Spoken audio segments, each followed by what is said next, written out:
live via Skype. Welcome to the DB&J Wrestling Podcast for the week of May 6, 2014. I'm your host, Turnbuckle Jim, and with me are... Chair Shot Donnie. I'm back. Hey, everybody. Fast Count Brian. Welcome back, Chair Shot. Yes, welcome back indeed. So tonight we have a pretty full show. It's after wrestling pay-per-view, so we're going to do our review of Extreme Rules, followed by our Raw recap, followed by our pay-per-view retrospective, which was King of the Ring 97. Hopefully it'll be the last bad pay-per-view I choose to watch. And then finally we're going to do our top 5 storyline what-ifs. So let's get this thing started. You guys excited? Yeah. I'm extremely excited. Are you extremely ruled 6? Never mind. This is gonna be horrible. Speaking of horrible, did anybody watch WLC? Yeah. Yeah. I missed it. What'd you think of it, Brian? Oh man, like usually I'm not for like that kind of stupidity, but holy crap! Like that, like a midget announce table. They like midget like rip off announcers, midget ref, midget announcer. They had like short ladders, short tables. Every short joke you could put in a wrestling match, they did, and I thought it was hilarious. They pulled it off really well. I loved it. Yeah, it was legitimately funny. Like I found myself dreading it when it started, and by the end of it, I was totally into it because it was hilarious. Well, I'm sad I missed it, and I'll probably go back and watch it again. I'd recommend it. Yeah. Okay. Well, that's good to hear. So moving on to the actual wrestling, we start out with a serviceable Cesaro versus Jack Swagger versus Rob Van Dam triple threat. Kind of the match I was expecting, except they added in Rob Van Dam. I thought this was good, but Swagger left too early, and the whole elimination thing I think wasn't very clear, especially in the announcers. Yes. Like they didn't even know what kind of match they were doing. Right. I loved it when Swagger got pinned and Michael Cole was like, what? Like, we did not do research on this, folks. Yeah, maybe it was a 2 count. Oh, it was so funny. Yeah, I thought this match was good. What'd you think, Brian? Man, like I almost thought they were gonna pull a Vince McMahon. It's like 1, 2, 3. Oh no, it's 2. Damn. You know, but yeah, I was confused by that too. But I guess I don't know. Maybe they have something more in line for Swagger because maybe they want Cesaro pinning him. I don't know. I mean, but as far as the match is concerned, I mean, it was okay for what it was. I mean, serviceable. I had no issues with it. Yep, Donnie. Oh yeah, it was the same to see Jack the afterthought Swagger go out so early.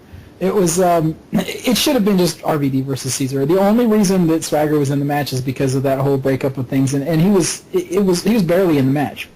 I mean, he took the swing and you know a couple of spots from RVD, but I guess they didn't want them to do on the other opponent. But overall, I liked the match. I would have liked it more if it was RVD versus Cesaro without the Swagger stuff.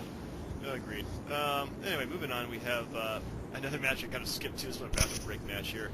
Alexander Rusev defeated R-Truth and Xavier Woods via submission on a 2-on-1 handicap match. Donnie? Check out this awesome thing of the crowd that I'm about to do. It's an awesome impression of the crowd. Listen.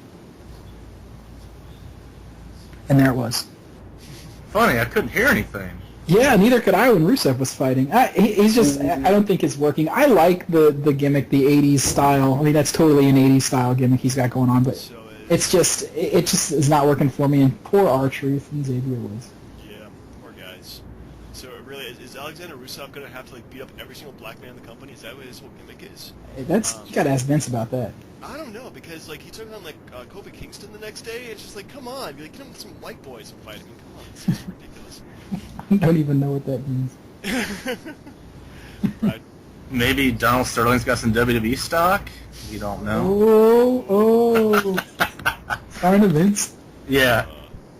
Anyway, I like I kind of like the gimmick mainly just because of whatever her name is, something. Yeah, except for like if they're going for the full Russian gimmick, shouldn't she have like a unibrow? I mean. No. No unibrow. Okay. That's more the Ukrainian women. They're actually fighting a war about that right now. Oh, what about the unibrows? Yes.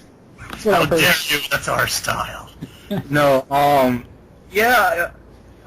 I just look at the guy and I'm thinking it's just Vladimir Kozlov like 4 years later. So I mean, unless he's just stuck in the air of the arena. So unless they give something exciting like Santino as his tag team partner, I'm not gonna care. It's like the evil son of Kozlov and Umaga. It's Yes. Kozlamaga. Kozlov.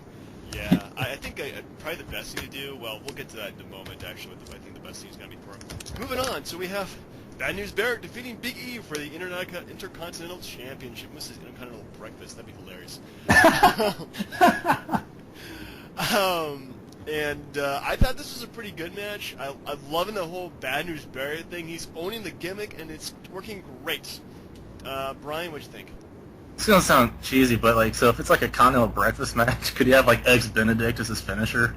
I mean, That's right. Okay. Anyway, I mean, for it being predictable, I mean, it was a good match. It's just like you felt like everybody was 100% behind Barrett because whatever Fallen Big E had was as quiet as the Rusev match. Like they were just no one on his side at all. So the fans are kind of going to the next thing. So yeah, pretty sad. Donnie, what you think? Yeah, Big E's limited mic skills, and I mean he has a unique look, but I wouldn't say it's a very charismatic look. So I think it's easy for the crowd to get behind somebody like Barrett in this match because he is the one with the hotter gimmick. He is the one with better mic skills, and we haven't seen him in so long. It's been refreshing to actually see him in the ring. The only thing I'm really confused about is like if your name is Bad News Barrett, I don't really understand like a cape to the ring. Like I was a little bit like, huh? But newspaper or something like that. I'm not sure. Just I'm reading some bad news right now. Or like a little like suit like $1 Million Man used to wear. I don't know. Just a cape was weird. Well, he had a cape before, like when he was just regular Wade Barrett, right? Oh, did he? I don't even remember. Yeah. Yeah, but now he's Bad News. He's got bad news. That doesn't matter. I got some bad news for you, Donnie. Capes are cool. But hey, the Intercontinental title is more relevant around his waist than it is Big E's. So I'm true. And I think I really love the fact that they had a tournament for the number one contender. It made really. I think this was almost a bigger championship match than in terms of like hype and promotion than the WWE World Heavyweight Championship. We'll get to that in a second. So overall, that was pretty good. Speaking of awesome, though, we have the Shield cleanly beating Evolution in a six-man tag team match that really was more awesome than it deserved to be, I think. And that's pretty high. I thought this was a great match. I loved the sick bumps that people were taking that made like Rollins, Reigns, and Dean Ambrose put on over strong by Evolution. What'd you think about Donnie? Yeah, I mean, I think there's something to be said for all the crap everybody gives Orton, Batista, and Triple H. Like, they really did a really good job this match. As limited as Batista has been in his return, I think he did all right. He took a lot of the beating. I mean, he really did. And maybe for the better because, Orton doesn't sell very well and Triple H is, a little older. So maybe it's the best that Batista was the one that took it. Either way, I love this match. Seth Rollins is Seth Rollins. He's awesome. I'd love to see a Seth Rollins versus Daniel Bryan match. That would be, I agree. And I think to a certain extent he kind of fills that role that CM Punk left, that void of the guy that's not the biggest, but he's not the smallest, and he's capable of so much in the ring. I think he's got that. And you can say, a bunch about the other two as well from the Shield. I like the match. I think this, a triple threat or a six-man tag is really hard to pull off, and they did it really well. This was just a fight. Yeah, as far as a dream match, I'd love Seth Rollins to get in the ring with Jeff Hardy, but that's just me. I love that because when he did that dive onto Evolution, it reminded me of like all the stuff that Jeff Hardy used to do. So I'm like, I liked it. Jeff Hardy and Willow though. Oh, of course. Now what's funny? The whole time that they're out in the stands and the fans fighting. I felt like it gave Batista and Roman Reigns like a nap break because I'm hurt for like 10 minutes and I can't get up, But the match was fantastic. I mean, they tried their best, but they couldn't. For me, they couldn't top the one against the Wyatts at Elimination Chamber. That was probably I would say the match of the year at this point going forward. It was just that damn good. So, but yeah, I was still very excited, and it was a dream match, and I never thought that we would continue to see Shield past WrestleMania. So. Awesome for everybody. Indeed. All right, moving on. Before I mess up my pants, we have, speaking of the Wyatt family, the Bray Wyatt defeating John Cena in a cage match, I guess? I don't know. It's like you put the cage up there, John, but you kept on trying to escape it, and then you kept on getting blocked by Harper and Rowan, and that was just pin him, okay? I mean, just take a measure and pin him. That's what I was thinking the entire match, and I thought this was good, but it wasn't as good as WrestleMania. Brian, thoughts? Yeah, the WrestleMania match was better. I mean, you kind of had a thought that Bray Wyatt had to win, or Cena was going to have to do this whole turn the heel and just go ballistic kind of thing, but the whole kid with the poltergeist gimmick or whatever he sounded like he was possessed. Insidious. Yeah. By the way, did anybody guess who the father of that kid is? No. It was actually Jameson, if you remember him. Oh, the nerdy guy. The nerdy guy, yes. Wow. That was his Obscure son. manager reference. Yeah. Well, when you bring your kid to the ring and have like Ooh. six of the creepiest. To tell you the truth, the kid did more than what Jameson's tag team he managed ever did. Bushwhackers are horrible. But no. Yeah, the match was decent. I mean, you knew Wyatt was going to win, but just the way he won was Cena like, why is this 7 or 8-year-old kid talking creepy to me? What am I supposed to do? I mean, come on. Where's this going? What really? This match had one of the we all suspend a lot of our belief for wrestling, obviously, but it had one of the worst spots for a cage match that I think I've seen in recent memory, and that is the Eric Rowan climbing up, meeting John Cena, putting his head between Cena's legs, and just marching him right back up into the cage. Like, I was like, this, what? Like, you've got to be kidding me. Otherwise, I thought it was a great match. That spot, though, just totally took me out of it. I laughed at it, and I don't think that's what they were going for. So, yeah, it was, I like the little, I thought it was very Insidious, like, for, horror movie people. The little kid looks exactly like the kid on the cover of the DVD. Or Blu-ray. So yeah, it was a whatever match. More about like typical Wyatt matches. It's more about psychology than in the ring. And overall, the right guy won again. So. Yep. All right. Well, next up we have Paige defeating Tamina Snuka, and what I thought was an okay match, but I figure that Paige really needs a better opponent so they can really put him in the clinic. I love you, Paige. This was hilarious. Michael Cole referred to Tamina Snuka as the son of Jimmy Superfly Snuka, and I had to just mention that real quick. Wow. It was a bad night for him. Yeah. Stuff left and right.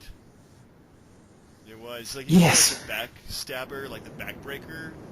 And it's just like, dude, you work for this company. You've said this move like 1,000 times. I will say, at this point. the Scorpion Crosslock to me is the best. It's the best submission hold in wrestling right now. But men or women, that is an awesome move. Yes. So, wow. No, I was just thinking, as bad as Cole was, anybody remember Mike Adamle? Jeff Harvey. Yeah, Jeff Harvey. Yeah. That was horrible. But no. I thought it was okay for what it was. I thought it was going to be a bathroom break, but I was kind of interested to see what Paige could do. But she looks especially albino, or she did that night. I don't know if it's the lighting, but she looked really pasty white. Like she needs a tan, like a tanning bed, like stat. She's British like Sheamus, so they've got that mayonnaise, porcelain skin, sir, porcelain. Well, there you go. Make them a team called Blinded by the Light. I don't know, something. That is awesome. All right, next up we have main event, which actually kind of surprised me. This was the main event. I thought they would put this down in the card, but good for them for keeping this as the last match. Good for them. Daniel Bryan defeated Kane in a Extreme Rules match, which I thought was pretty damn creative. They had, let's see here, flying projectiles into cars, throwing people on cars, forklift, climbing table. It really hasn't stuff I haven't seen before, but I haven't seen it in a while, so I thought that was kind of cool. But I thought this was actually a really good match. What did you think on it? Yeah, I was actually really, really into it because most of these matches you think are foregone conclusions, but they did a lot to sell Kane as he's a legitimate monster again. And I thought the whole bringing Kane back on the pallet, the forklift, was kind of cool. And then just dumping him back into the ring. And then he did a dive off of the pallet itself. Yeah. You can't beat that stuff. I thought the whole thing was fantastic. Yes. Yeah. I mean, for a predictable ending, everybody kind of knew this was Daniel Bryan's match to win. Even though despite that, they still made it really good, and that it made the WWE Network worth it another month. That's the best thing I can say. Is like, oh, that was really good. A nice main event for, you can look back and say Extreme Rules. They had a really good Extreme Rules match, and that's, you can't always say that about all the Extreme Rules matches. I think every single pay-per-view that we've done so far, that for the recent ones, like the last 3, have just been outstanding. Yes, yeah, they've done. So I mean, it's definitely, you're getting quality pay-per-views every single time, and the booking's strong, the wrestling's great. So what more can you ask for? Mm-hmm.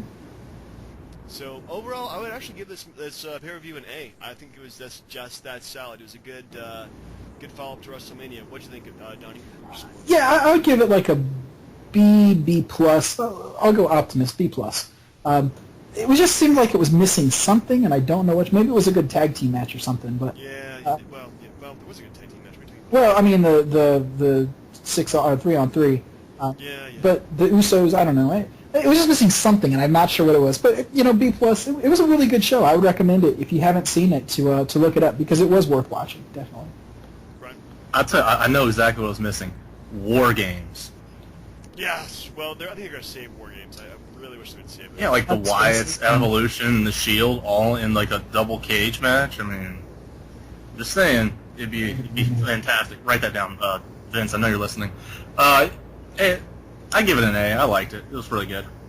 A minus. A minus. All right. So it's pretty good scores. All right. So that concludes Extreme Rules 2014. Moving on to Raw. Starting out with a United States Championship Battle Royal. Like, the best way for Dean Ambrose to lose his belt is against 19 other guys. They really put up all stops against him. And I thought the opening was kind of boring, but the ending was really cool. With like the more guys they lost, the better it became. And eventually, Sheamus won it to the chagrin of all the fans. But I think he's going to be a better U.S. champion than Dean Ambrose is right now, and definitely can use the belt a bit better, having some guy who's outside of a major group right now. Donnie? Yeah, I think I've read rumors that Sheamus might be turning heel, and there's a pretty good argument to be made about the U.S. champion being an Irishman. Like, that's a natural heel direction to take if that's how they want to take it. Either way, it's great. It's great for that belt. The great things that have happened in the last 2 nights between Barrett and Sheamus is that those titles that are around their belts ultimately become way more over than they were on the previous guys. I mean, Ambrose is way over, and I love Ambrose, but the title wasn't being used. Now it means something because Sheamus has it, and it's going to be whoever they pair him with. It's going to be awesome. I almost wish it was Christian, but I guess we're not going to see that. No, probably not. Brian? Yeah, this whole thing is really confusing to me. Like, they made such a big deal about merging the heavyweight titles. But you have one heavyweight title and 2 mid-card belts? Like, that just doesn't make any sense. Well, other companies have done 2 mid-card belts in the network. Yeah, but I think to put more legitimacy back with the Intercontinental title, you should just merge it with the U.S. belt. So, Sheamus' next opponent, Bad News Barrett. Make it happen. But British versus Irish, the oldest story there is. Exactly, But as far as that Battle Royal goes, you knew Ambrose was going to lose the match, but it had to be him being the last 2. Otherwise, no one would have cared. Like, after he was eliminated. So yeah, I'm a fan of that being at the end. But Sheamus, he's already been there before. Yeah. All right, so moving on. I thought the segment itself was pretty good in the end. Rob Van Dam versus Cesaro, and pretty much the match I should have given us the night before. I thought this was decent. Cesaro won via, actually Van Dam won via DQ, because Cesaro actually kind of went heel with the corner and trapped Van Dam there, put him on a submission move. So this was okay, but could have been better. Johnny? Yeah, it seemed like Rob Van Dam and Cesaro had a better match on Sunday night without Jack Swagger in the ring than they did on Monday night. However, how awesome is RVD? The guy doesn't age. I mean, yes, granted, he's wrestled pretty much the same match since 1997, but it's still like the guy can go, and Cesar O'Neill, I like the chemistry that they have. Not a great match, but not a bad match. No, I think they're going to make that better in the future. Brian, what you think? Yeah, I kind of agree. I mean, it's about time. I know people are like, big fans of Cesaro's, but if he's a Paul Heyman guy, generally you're not supposed to get cheered, so you got to start acting a little heelish. You got to be a heel, yeah.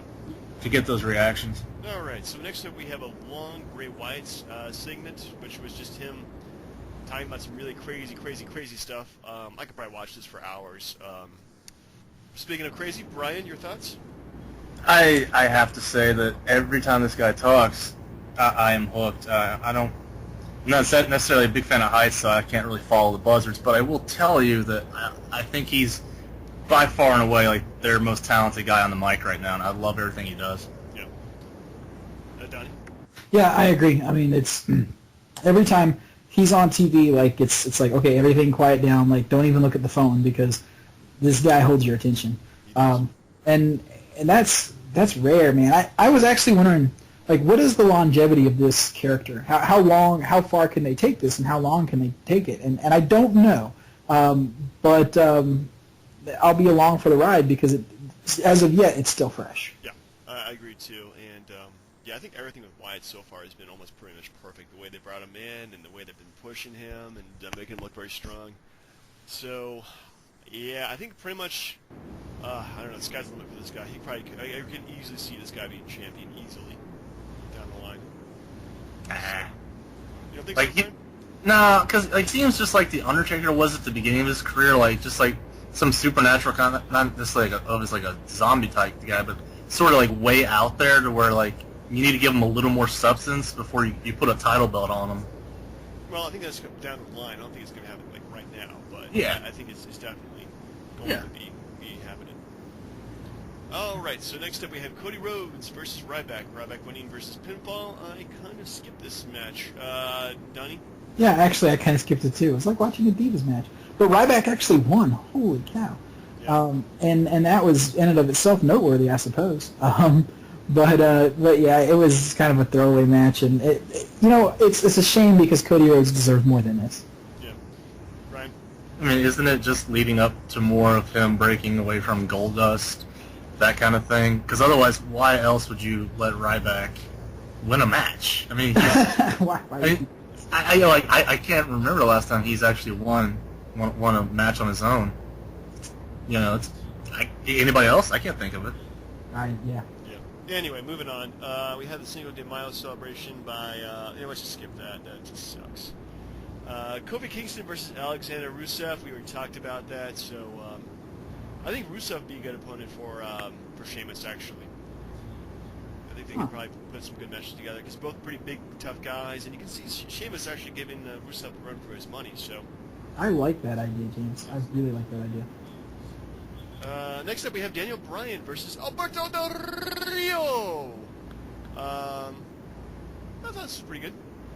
Beat him by submission, has some pretty good moves. Brian, thoughts? Yeah, I mean, anytime you get like two guys like that in the ring at the same time, you got me hooked. I love seeing Del Rio in the ring, but I mean, I think he's very underrated in terms of his abilities. Yeah, I think the only problem with him, like he was like shoved down people's throats, and he just wasn't incredible as champ at the time he got it. But I mean, a problem with a lot of guys they introduced around that at the same time, like Sheamus and of course Alberto Del Rio and Sheamus beating Cena for the title was like a shock. But anyways, just to get back on, I love seeing Daniel Bryan get another match and like get another win, and somebody take over. I'm just saying the same things over and over again. Donnie? Yeah, I mean, it's I liked seeing Del Rio finally in a main event. It was a good spot for him, and he deserves that sort of he deserves that spot, especially with a guy that he meshes with like Daniel Bryan. I don't think that would be a good main event feud because I don't think Del Rio's been built up enough for that. But I do like the match, and I like the things that they bring together. They have a lot of chemistry. And I don't know whether that's because of their styles meshing so well, the Mexican style meeting the real technical style. Usually that works out really well. Maybe that's what it is, but it was very good. It was very, very good. And it actually, for a half second, I was like, Del Rio might win this thing by some kind of like screw job, But obviously, it's the champ wins, and I'm happy with it. Yeah, I think it was a very, very good match for the most part. The problems with it. The only thing I had kind of a concern with is like afterwards when Daniel Bryan ran to the car. Oh my goodness, the car won't start. No, it starts now. And then Kane's in the backseat. Oh my goodness, we got to kick him out of the car. And then close to do a vehicular homicide on this guy. I mean, it's just like, come on, just leave it in the ring, guys. Leave it in the ring, Yeah. It would have been awesome if he had peeked up and was like, "Are we there yet?" and tried to attack somebody. I mean, fantastic. That would have been hilarious. But then again, wonder why there was a camera following them in the car for miles outside the arena. Then again, they're on Total Divas too, so who cares? Anyway, I think having Brie Bella as Daniel Bryan's valet or whatever, having your wife down there, and yeah, it's good for the Kane feud because there's something for Kane to attack, which Daniel Bryan will do everything he can to save her. But I don't know, it just makes Daniel Bryan look really wussy and really weak, and I don't know. I think anytime you bring your wife to the ring and she's your on-screen wife too, it just doesn't work. They're no Savage and Elizabeth. Yeah, definitely not. There's Savage and Elizabeth. I mean, look at the Steve McMichaels and Deborah McMichaels, Yes. and Stone Cold Steve Austin and Deborah Austin, and Goldust and Marlena. Yeah. Goldust and Marlena, and oh goodness, Damian Dallas Page and Kimberly. Actually, that worked pretty well. But yeah, for the most part, just I don't know. Just don't bring your wife to the ring. It's gonna end in divorce. It's just gonna happen. Undertaker and Sarah. There you go. Oh God. Well, she actually looked realistic too. So, I could probably get Sarah. Anyway, moving on. I got a rant there. We had the rematch of Big E versus Bad News Barrett, with Bad News winning again. I thought this was pretty good. I'm looking forward to a Bad News Barrett title reign. Donnie, what you think? Yeah, it's Big E puts him over, and yeah, I agree. It's cool. I didn't think the match was anything remarkable, but cool. I mean, I don't have much to say about it. It really was kind of forgettable in the fact it's all right, well, he's still champ. You're forgettable. All right, Brian. I mean, just for the fact that that Bad News Barrett got that extra win the next night, it was great. But now you're like, well, who is he fighting next? That's the interesting thing. Yeah. Well, we'll find out next week probably. I'm sure that somebody will challenge him or they'll pull something out of work there. All right. So next up we had something that actually entertained me. I don't think everybody liked it. Was the Adam Rose debut? Pretty much punking Swagger and Coulter. They've been building up Rose since WrestleMania at this point, and I don't know what it is, but I love this gimmick. I think the gimmick is hilarious. He's just a guy who wants to party all the time, and there's nothing wrong with that. So I think the segment itself sucked, but I think the idea and what Rose would probably do is going to be pretty funny. Brian, what do you think? Yeah, I mean, I'm in line with you. He's like a TMZ incident waiting to happen, I would think. But on another thing, I'm glad it's him. And for whatever reason, if I could do it, I would pull any string possible and hold off on the Bo Dallas thing, because his vignettes are atrocious. I hate it. I don't want him to ever show up on TV. Well, you gotta believe that you can stand it, I guess. I don't know, Donnie. Yeah, I mean, it's kind of like it was almost like a little bit of Zack Ryder, just a little bit. At least that's what it kind of reminded me of, with all the partying, and I don't know, it was just weird. But I think I'll wait and see him wrestle before I make too many comments. Well, just remember, don't be a lemon, be a rosebud. There you go. But I don't know. I think the whole thing is just hilarious myself. But that's just my personal quirk. Anyway, speaking of personal quirks, I love it when the Shield and the Whites take. I mean, this is 3 times these guys have hooked up with each other in really decent matches too. Actually, I haven't seen the main event one, so what am I talking about? But still, I mean, I just wanted these guys to wrestle once. They've been wrestling 3 times. That's crazy. I thought this was pretty good until eventually Evolution came out, and then they just pretty much curb stomped these guys, or Shield. What'd you think of it, Donnie? Yeah, I mean, it was. These two were so good. It really is. It's just so bizarre that these guys are. The teams are so good at the same time. They're both dominant too.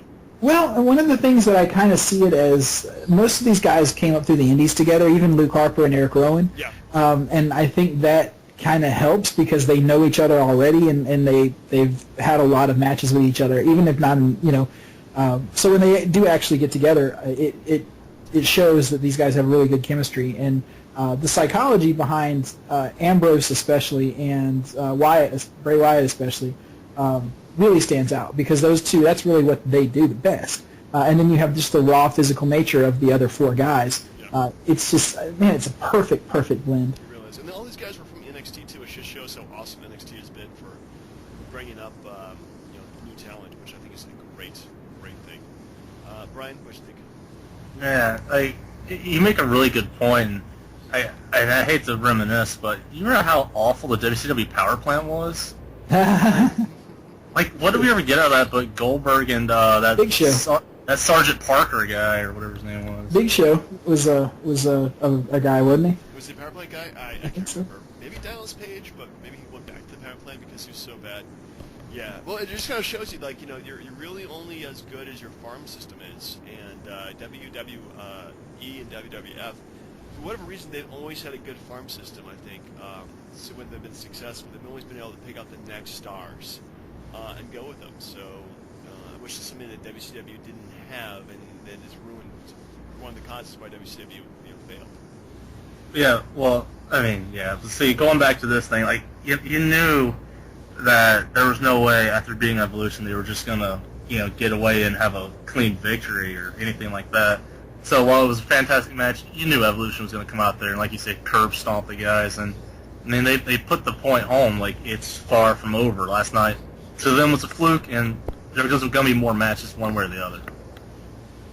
Yeah. But anyway, overall, I'd say the Raw was pretty good. Nothing really exciting, but nothing really horrible. So I'd say maybe a B-. What you guys think? Yeah, I'd give it a B-, B-.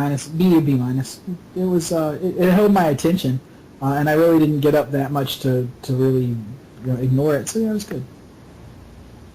I also agree, B and B- as well, whichever one we throw a dart at and it lands on. Yeah, let's just go with B-.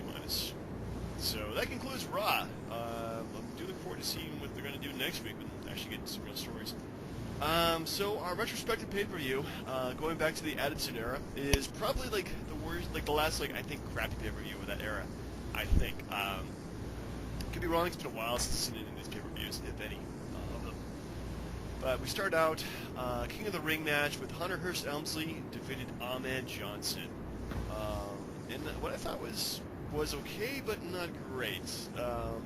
Donnie, what were your thoughts? Yeah, it was.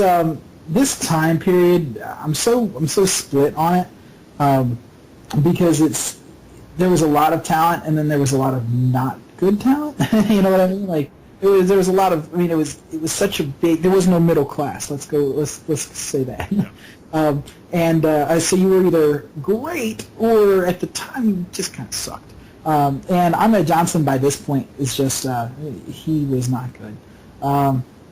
Triple H was coming into his own. It was quick. I think it was less than 10 minutes. So yeah, it was good. 7 minutes and 42 seconds. Oh, very good. Thoughts? Yeah, I mean, there's only so many times you can just keep bringing a guy back from injury before the fans just lose interest altogether. And you couldn't keep Ahmed healthy. And like I said, Triple H was supposed to have won the King of the Ring the year before, so there was no way he was going to lose it this time. So I mean, it's good, quick, get it over with, move on to the next one. All right, speaking of moving on to the next one, we have Mankind, newly faced Mankind, beating Jerry Lawler in what I thought was actually way too damn long. What is Lawler still doing in the ring at this point? It's pretty crappy, actually. I thought it was to be wrestled. Jerry Lawler just had these lazy pile drivers they did in Mankind that he just put him between his legs and fell back. It was crap. Brian, what did you think? I mean, it wasn't the worst thing I've ever seen. I was surprised that they even had a feud. I'm like, I would have never pictured those two guys getting in the ring together at all. Yep, King of the Ring. That happened. Donnie? Yeah, Jerry Lawler should never been in the match. After the Bret Hart and remember it was him, the King's Court against Bret Hart and his family or whatever. That was really the last time we should ever seen Jerry Lawler in a ring because by this point he was not. He wasn't a very good wrestler, and he never was very good at the WWE style. I think he's very, very overrated in that sense. As a Southern wrestler in the USWA in Memphis, whatever, great. WWE, forgettable other than his announcing. So this was just another one of those, like, a Lawler match? Okay. Okay, moving on. We had Goldust defeating Crush. I remember watching this match, but I don't remember anything about this match except that I was kind of surprised that Goldust won. Yeah, what'd you think about it, Donnie? Yeah, because Crush was like the most natural fit in the Nation of Domination. Yeah. All minorities, so it kind of works. He was Hawaiian, He was wasn't he? Hawaiian, and then those guys are really put down, to tell you the truth, man. Okay, shaka. They actually have like their own like liberated Hawaii movement too, so. I am totally out of that loop. But Clarence Mason was there. It's good to see him. He's good to see him one of his last few times on the show. Yep. And D'Lo Brown was there too. He still practices law, by the way, over in does. down in Florida. Yeah, he's around. So the reason I went to law school. No, I'm just kidding. Clarence Mason. but yeah, Belt it was does not fit. You must acquit. right. But it was, this match kind of it sucked. Like to me, it did. Like it just didn't do anything. I don't remember if there's a feud or anything. It just did. Brian. I don't know if you guys ever watched South Park, but if you don't, if you check out the Giant Cocker and Chewbacca defense, it's fantastic. Yes. Yeah, Like, that's right. Chewbacca is a Wookiee. No, but yeah, I'm like I said, if you saw my list from last week, I am not a fan of Crush, so brother or however he says it. But anytime that he's in the ring, whatever gimmick he's got, I always like the other person. So I'm glad Goldust got a win. For shame. All right, we go to the next match, which is the Hart Foundation. Owen Hart, British Bulldog, and Jim the Anvil Neidhart, all brother-in-laws. That's kind of cool. Defeated Psycho Sid in his last WWF pay-per-view match. Thank goodness.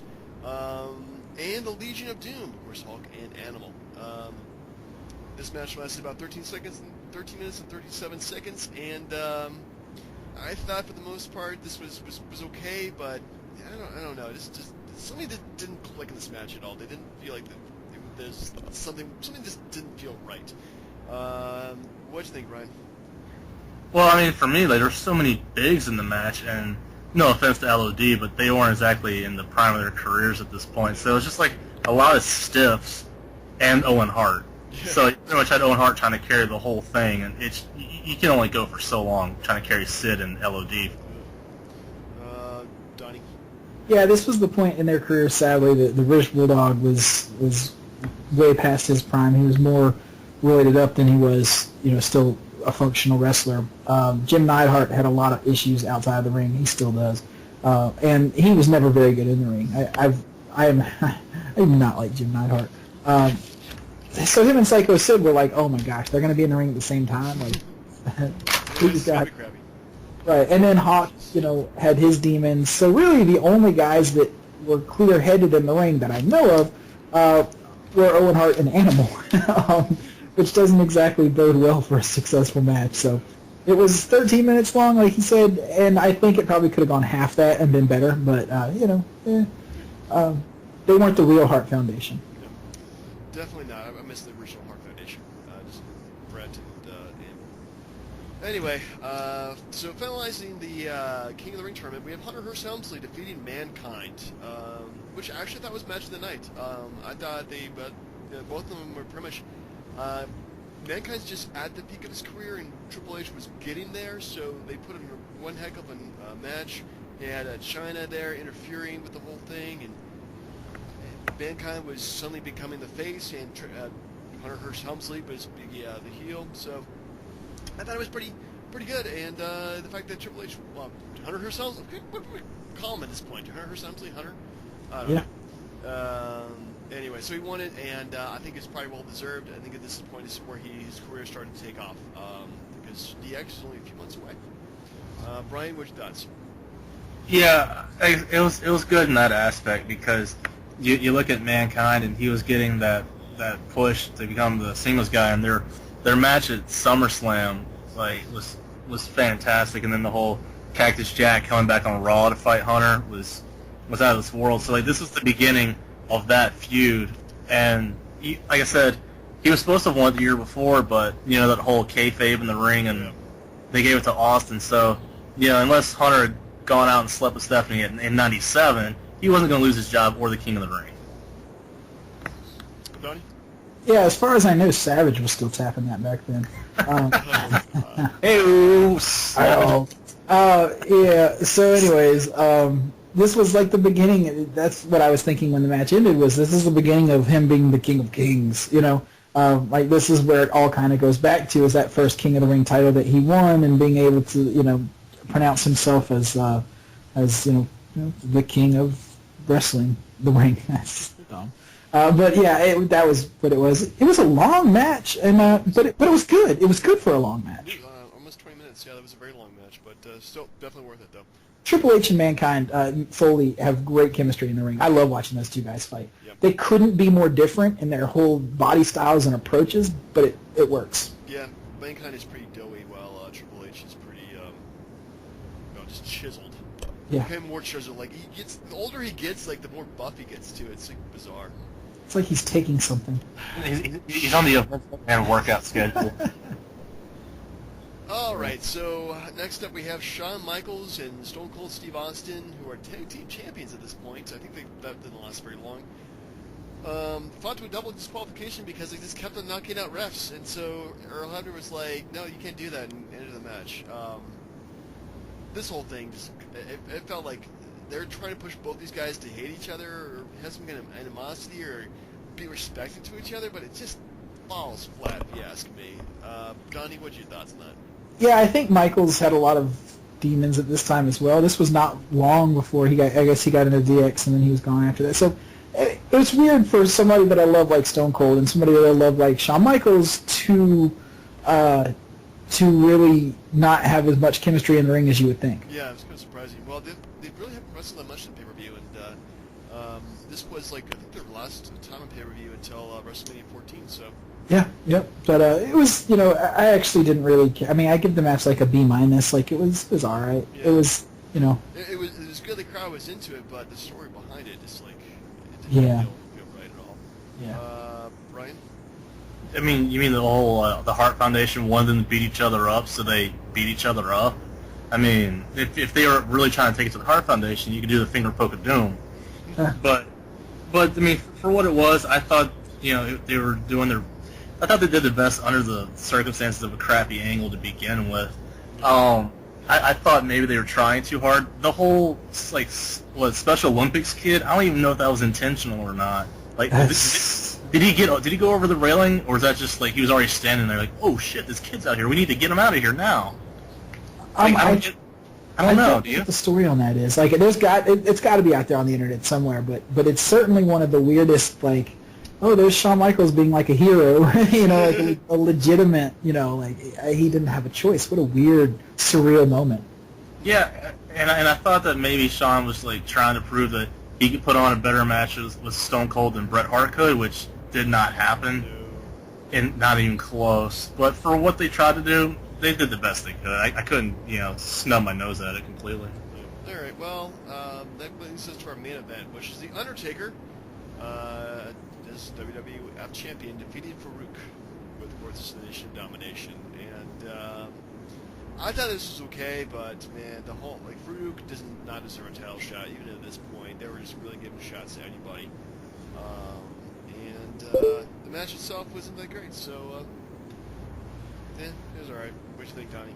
Yeah, same here. It kind of was crappy. I mean, it just Undertaker deserved better, and Ron Simmons was good in the early 90s, but I think by this point, I don't know whether he had injuries or whatever, but he was really limited.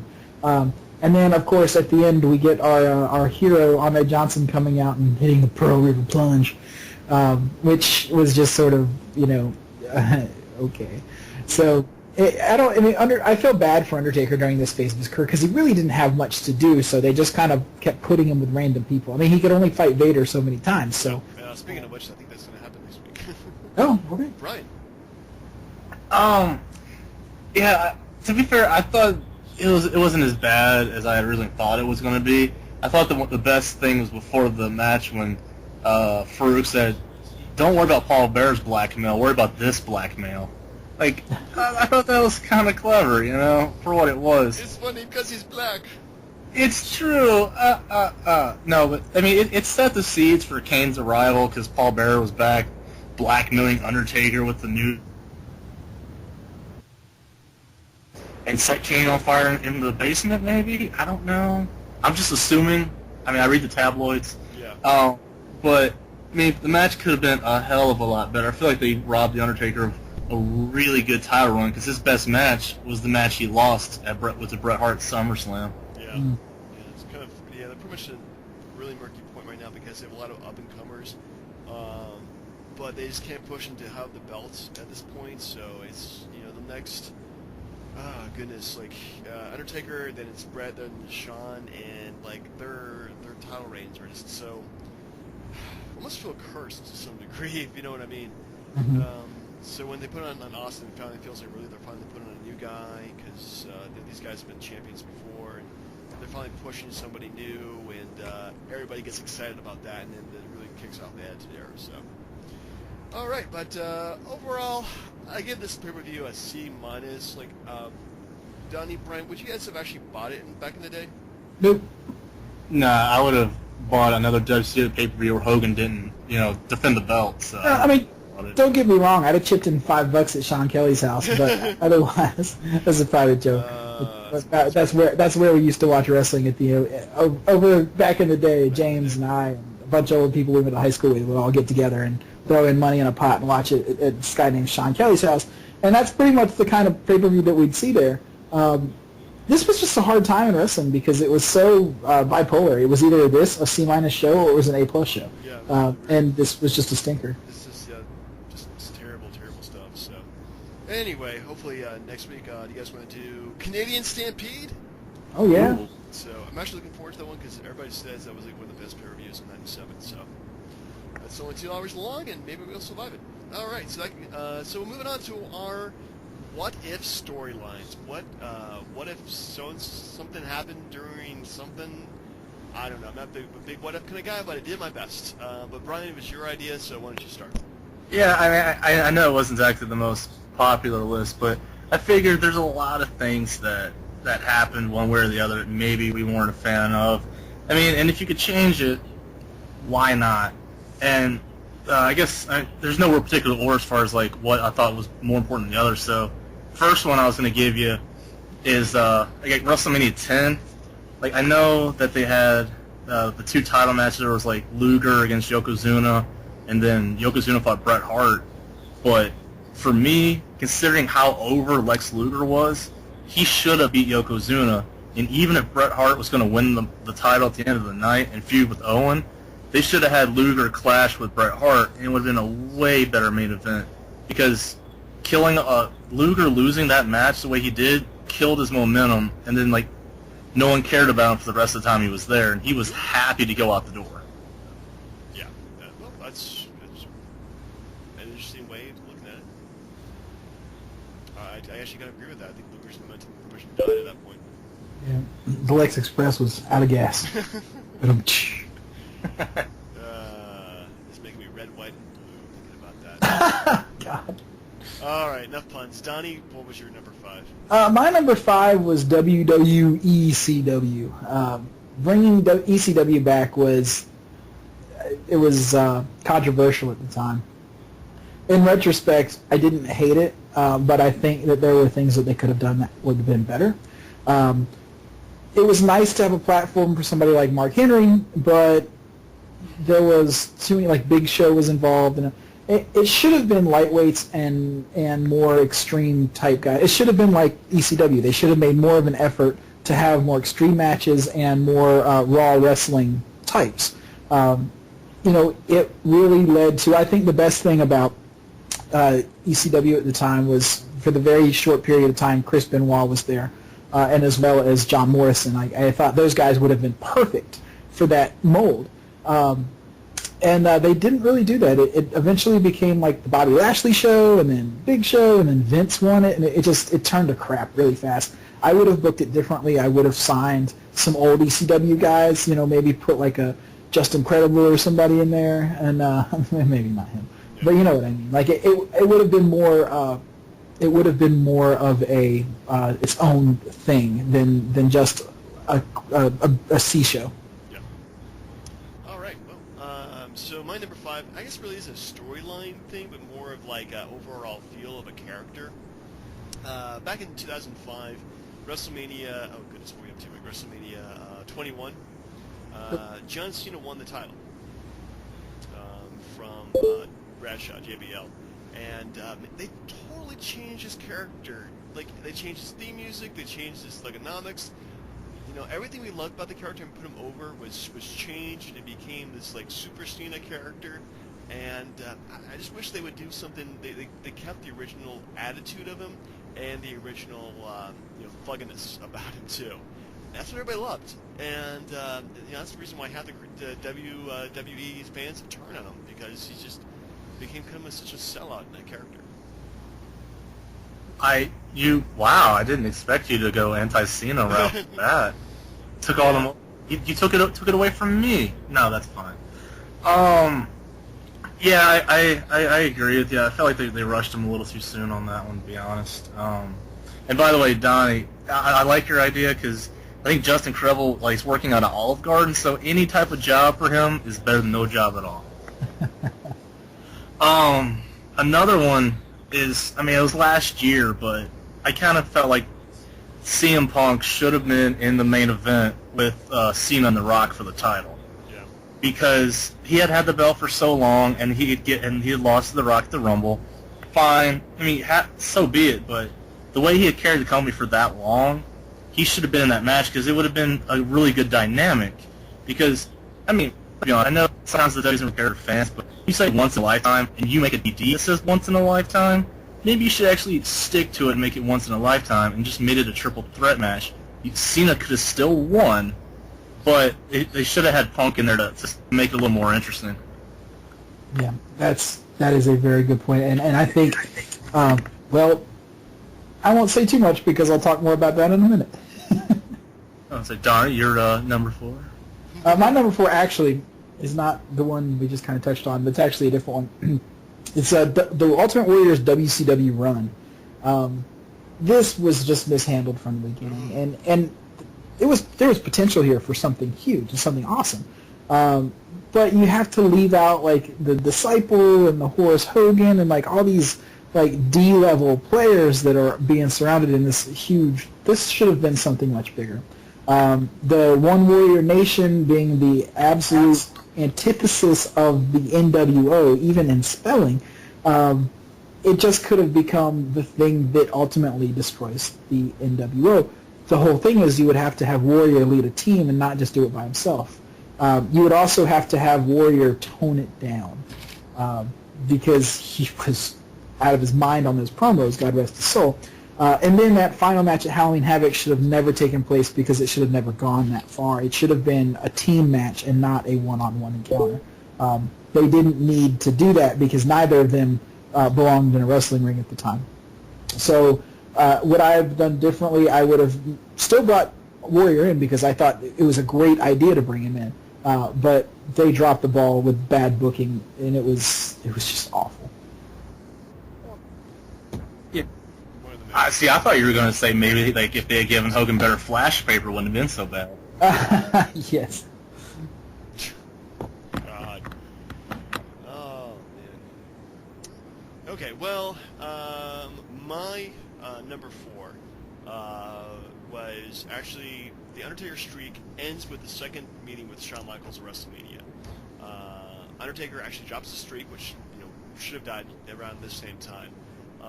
Sure, he probably would have taken away a couple good matches from Triple H and whatnot, but I think that putting over Shawn Michaels, I think, would be the biggest thing for Undertaker to do, and also giving Shawn a good go out on a good note, winning the match as opposed to losing the match. So that's just my opinion, and I think that yeah, I agree. Would have been really good. No, it's a very, very, very good point. All right, for me, I guess for a third one, is Sting and Hogan from Starrcade '97. Well, here's the thing. Here's how I would have done it, and this would have been the best thing ever. First, Sting wins and normally goes over regular pin count. You never see Bret Hart whatsoever. But before that, what you do is the 2 months prior, like, was it like Halloween Havoc and World War III? You have Sting wrestle at those pay-per-views. You have him like wrestle Hall. He beats Hall. Next pay-per-view he beats Nash. And then when he beats Hogan, not only does he win the title, but the NWO disbands forever. They can't get back together. And at that point, you're starting off fresh in '98 with Sting as your champ, no NWO, and everybody's trying to figure out where to go from there. There would have been no Wolfpack, and they might have survived like the company going under if they had done something right then and there. Wow, that's a very good point there. What we need is a time machine and like some kind of way to like convincing people in WCW we should run it for a good year. Yeah, because I mean, remember how hot that was at the time? Everybody was talking about it. Everybody. Yeah, that sucked out so much wind. Yep. WCW, Sting winning it that way, and then having to win like wrestle the next pay-per-view and win the belt back, and then losing it like, soon afterwards too. It was so sad. Just it left the consciousness after that. Yeah, and plus when you have the Montreal Screwjob happened at the same point, and like WWF was getting so much heat from that, people were watching it just for the stuff that was happening like outside of the ring. It was great. Anyway, Donnie. Yes, my next one here is Cena Rock 2. You know, once in a lifetime, the great lie. I would have gone in that situation. I would have actually gone Punk versus Rock at WrestleMania, and I would have done Cena Taker because it looks like something that we never got, and I kind of would always have liked to have seen Cena Taker at WrestleMania. You'd still have Brock and Triple H on the card, that'd be fine, but with CM Punk and Rock on that big stage, that would have done more to elevate CM Punk. So I think that's how I would have gone. It just, Cena Rock 2, we didn't need it. It was unnecessary. It wasn't that it was bad, but we just didn't need it. No, it was bad. Yeah, it was, and it's that point where they split the two matches, and thank God they didn't do a rubber match. Which one? Was that the one Miz interfered? That was Cena Rock 2, right? I don't know. I don't think so. Yeah, I don't know. I didn't watch either one of those. So. Or was that? Yeah, something. I don't remember. Hey, a Miz reference. Where's he been for a while? I know. Where's that guy? He's been in the real world. He's been filming the Marine 3. Yeah. Oh, God. No, 3,000. Yeah. 3,000. Oh, God. All right. Next up, I have another CM Punk versus John Cena thing. So when CM Punk left the company as champion, they had the tournament to have, like, was it a tournament? Yeah, it was a tournament to decide the real champion. Rey Mysterio won. John Cena beat him, like, the same night. It was like the douchiest move ever. And then CM Punk beats John Cena at SummerSlam the next day, later on. Now, they don't do it at SummerSlam.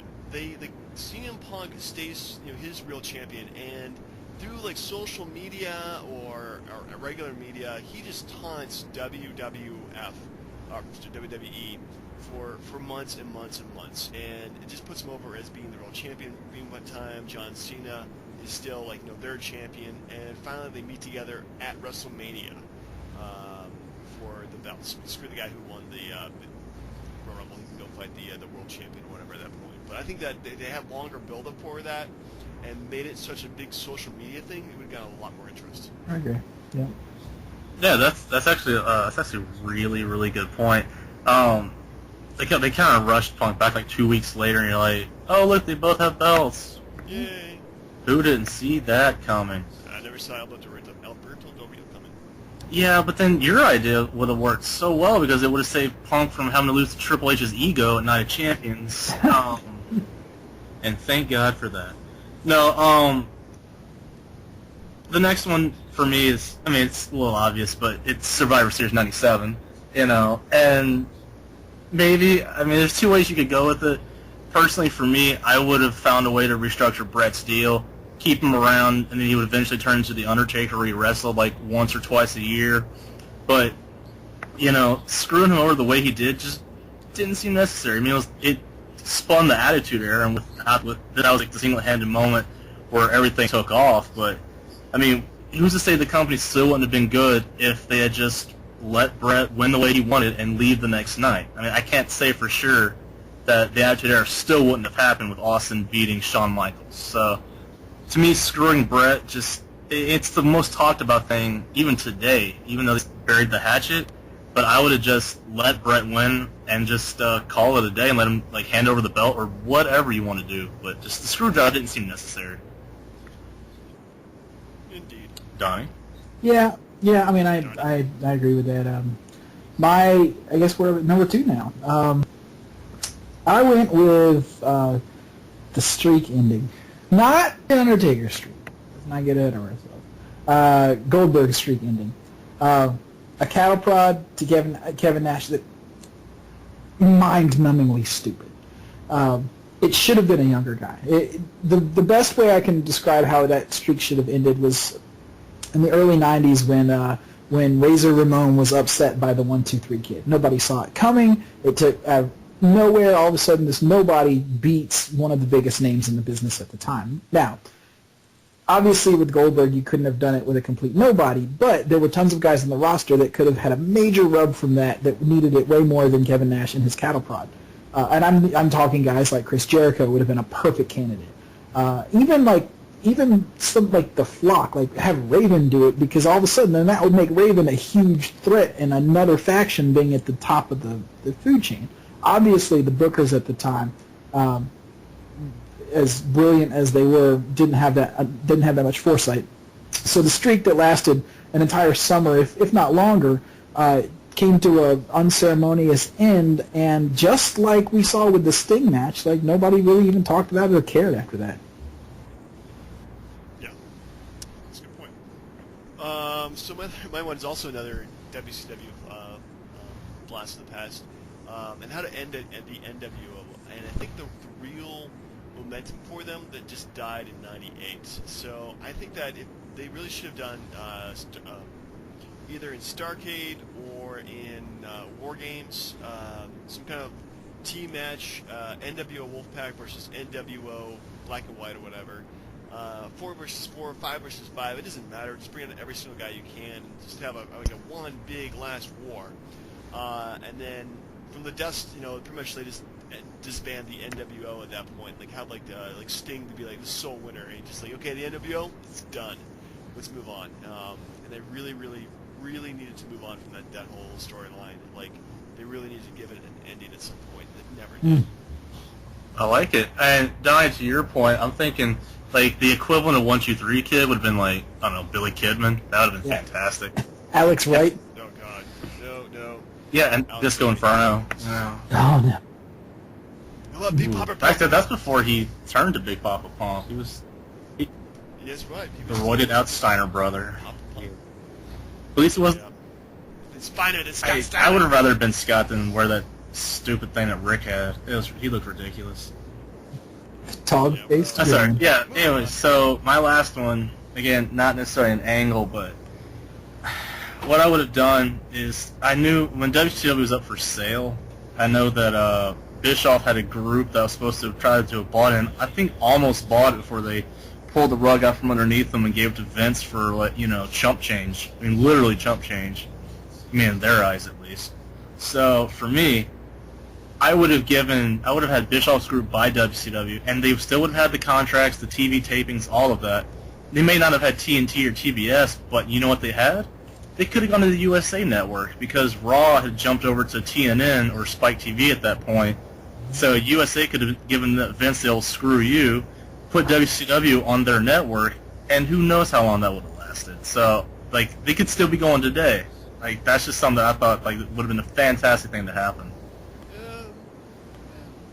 I don't know. I think that Hulk Hogan probably would have dominated that and just ruined everybody's careers, but that's just me. Indeed. Donnie? It would have been interesting to see what direction they would have taken had WCW lived, so to speak. Yeah, the last few months of WCW definitely felt like it was dying a slow and painful death because it got worse and worse and worse and worse. It was hard to watch, yes. So bad. It's like watching the Jeff Jarrett show, which concerns me about his new promotion, by the way. So my final one is another WCW, and look at this. This is all WCW. But this is actually a WCW WWE thing, and that's the Invasion storyline. If you're going to have WCW invade the WWF, the biggest star you bring in should not be Booker T. Nothing against Booker T. but there were so many people missing. And it wasn't Booker T and Diamond Dallas Page that were the real problem. It was the fact that, like, Stone Cold joined them, Rhino and, what's his name, Stevie Richards, and I think Mike Awesome was there for a while. Like, it was mostly ECW guys instead of WCW guys. And then, I think Stone Cold switched and led the WCW. It was so weird. And it was just I think it was the most mishandled gimmick of all time, or storyline of all time, because the potential was huge. I mean, it would have put wrestling back on everybody's TV every single night had they done it right, because that was how amazing that could have been. Instead, it was egos and jobbers and just everything bad about wrestling in one tornado of a terrible, terrible storyline. So, in fact, this storyline, I stopped watching wrestling probably for about 5-6 years over this storyline, just because it lost me. It's like I don't even care who is Johnny Stamboli. Like, who is this guy? So, yeah. One of the full-blooded Italians, part of the FBI. Are you sliding Sean Stasiak? Come on. A little bit. Stand back. There's a hurricane coming through. Hey, here's another thing to consider. Without this, you would have never had the starting of Billy and Chuck. Just putting that out there. Yeah. Thanks for putting that out there. Yeah, no problem. Well, hilariously enough, my last one, too, was also the Invasion angle. And this is what I've heard, is that they wanted to do, like, a WCW program and actually have WCW, like, talent and stuff like that, and do it as a separate company. But Vince never found anybody who had the guts to go ahead and go forward and do another wrestling program. So he decided, okay, we're just going to go ahead and do the Invasion and just do it terribly. We just suck the whole thing. But this is how I would have done it. He actually finds a way of making another WCW TV show, doing Nitro somewhere else. They do it like Tuesday Night Thunder or Wednesday Thunder, I don't care, or Wednesday Nitro, whatever. And have that be like pretty much the B company. Yeah, the stars are not going to be as big, but they're going to do their own thing.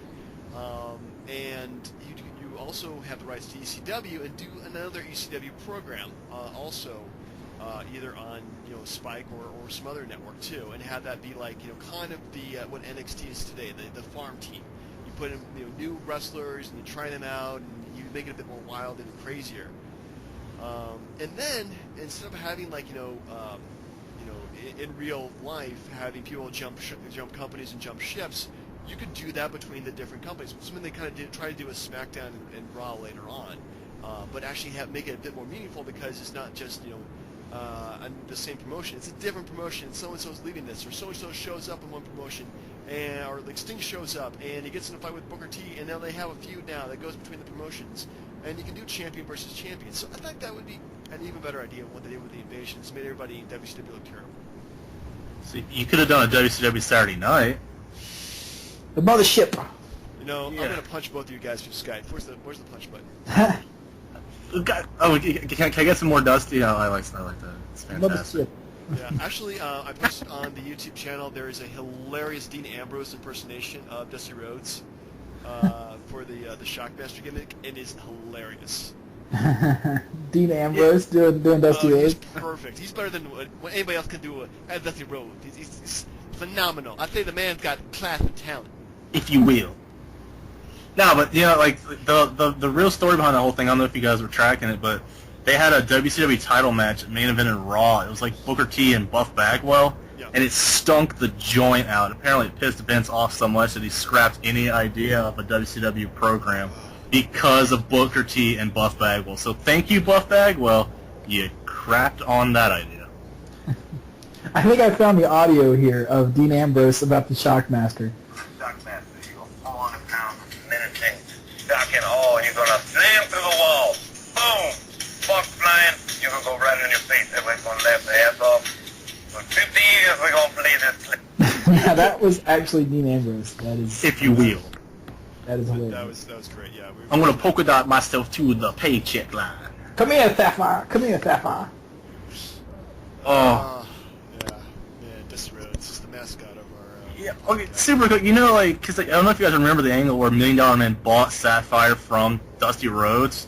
Like not Bye, no, not in that way. You would buy him in Twinkies and or extra marshmallow. I'm like, I don't condone. I was like, I'm not making a thing because Sapphire was black. I didn't mean like buy it like that. He bought her with money, not in exchange that I'm just covering my own ass at this point. But no, he actually did him a favor. Like, take a, if you will, get her away from me. When I lived in France, I was at a cafe one day, and the waitress was just being flirty because, of course, they want tips. And she told me that I could be her American dream, and I told her that she could be my Sapphire. And the look on her face was so confusing that she was just like, maybe like she didn't understand, like maybe that meant something in English, so she just went back and was like, Sapphire, Sapphire. Anyways, that's just an interesting American dream story for me. Maybe she knew one day you'd be on a wrestling podcast. I know. If you're out there, she was at La Renard, which is the Fox, in Strasbourg, France. What's up? Hey, one last thing. Isn't American Dream like a female version of Captain America? I don't know. Damn, I think you're actually right. They're part of the Marvel I think M2 universe or something like that. They did the Captain America's daughter. No, it's like everybody's kids in the future, and in the future we'll have robots and stuff like that. I don't know. She's just a common man. Yeah. Working So hard wrestling comic books. Do we got a Dragon Ball Z reference in the house, perhaps? Oh dear. It's over 9,000. Okay. Well, when we get 9,000 views, which will probably happen in 2030 at this point, yeah, sure, we could do a total DBZ reference.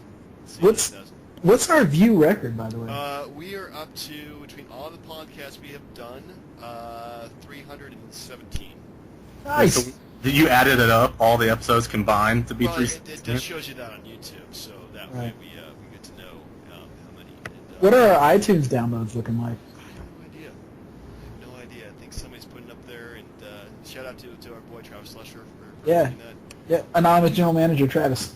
Yeah. Anonymous general manager Travis. You know, I was gonna use his because I have a running gag with him because there was that SmackDown came to Roanoke, like when Cena was getting his push for the WWE title, and like he actually touched Cena, like when Cena came to the crowd, and I blame him for the fact that Cena's been on top for the last 10 years. It's all Because he Travis' touched him. fault. Yeah. You just seen him? Well, Yeah, I mean, like, come on, me and him were on the WrestleMania 21 DVD. If you pause the preview to the JBL Cena match, you see me and him and his dad in the crowd. I'm just saying, we're famous. yeah, really. I Yeah. think at this point we should probably end the show before we start claiming more fame. Autographs. For the DB&J Wrestling Podcast, I'm Turnbuckle Jim, Jerry Shaw Donnie. Fast Guy Brian. and we'll see everybody next week via Skype. Bye.